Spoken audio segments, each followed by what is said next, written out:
যুক্তরাষ্ট্র ও ইরানের চলমান উত্তেজনায় মধ্যস্থতার দায়িত্ব নিল তুরস্ক।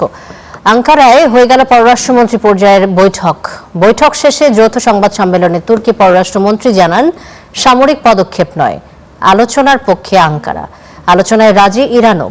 পররাষ্ট্রমন্ত্রী আব্বাস আরাগচি বলেছেন যে আলোচনার ফল নির্ধারিত হতে হবে টেবিলে, আগে থেকে নেওয়ার সিদ্ধান্তে নয়।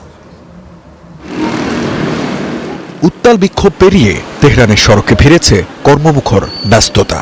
রাজধানীর বুকে এমন পদচারণা বলে দিচ্ছে ইরানের সরকার বিরোধী আন্দোলন এখন অতীত। কিন্তু ইরানের বিরুদ্ধে থেমে নেই মার্কিন প্রেসিডেন্ট ডোনাল্ড ট্রাম্পের হুমকি।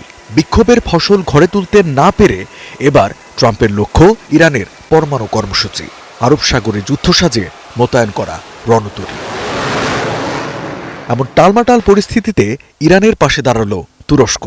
আঙ্কারায় হয়ে গেল পররাষ্ট্রমন্ত্রী পর্যায়ের বৈঠক। ন্যাটো সদস্যভুক্ত দেশটির সাফ কথা, ইরানে যে কোনো সামরিক পদক্ষেপের বিরুদ্ধে Ankara. Çok önemli gelişmeleri ele aldık. Birçok bölgesel স্পষ্টভাবে জানাচ্ছি, সমস্যা সমাধানের জন্য সামরিক পথ অবলম্বন করা উচিত নয়। আমরা মনে করি এভাবে সমাধান আসবে না। আমরা লক্ষ্য করছি ইসরায়েল যুক্তরাষ্ট্রকে ইরানের বিরুদ্ধে সামরিক হামলা চালাতে প্ররোচিত করছে। এ ধরনের পদক্ষেপ স্থিতিশীলতাকে ক্ষতিগ্রস্ত করতে পারে।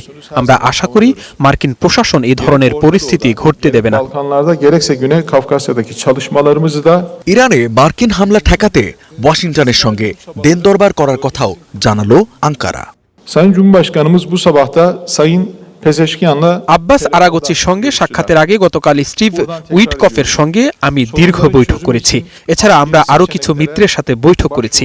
উত্তেজনা প্রশমনে আমরা আমেরিকান কর্মকর্তাদের সঙ্গে নিয়মিত বৈঠক করব। müzakereyi ve diplomasiyi savunuyoruz. যৌথ সংবাদ সম্মেলনে ইরানের পররাষ্ট্রমন্ত্রী জানান, তারা আলোচনায় রাজি, তবে প্রতিরক্ষা ও ক্ষেপণাস্ত্র নিয়ে কোনো আপোষ নয়। আমি স্পষ্টভাবে জানাতে চাই, ইরানের প্রতিরক্ষা ও ক্ষেপণাস্ত্র সক্ষমতা কখনোই কোনো আলোচনার বিষয় হবে না। আমি মনে করি কোনো দেশই তার নিরাপত্তা ও প্রতিরক্ষা নিয়ে আপোষে প্রস্তুত নয়। ইরানি জনগণের নিরাপত্তা অন্য কারো বিষয় নয়। যুক্তরাষ্ট্রের চাপিয়ে দেয়া যে কোনো সিদ্ধান্তের বিষয়ে সতর্ক তেহরান।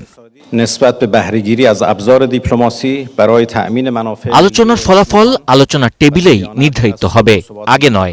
যদি কেউ আগেই দাবি চাপানোর চেষ্টা করে তবে এটি আর আলোচনা হবে না, এবং ইসলামিক রিপাবলিক অফ ইরান কখনো এমন আলোচনায় অংশ নেবে না।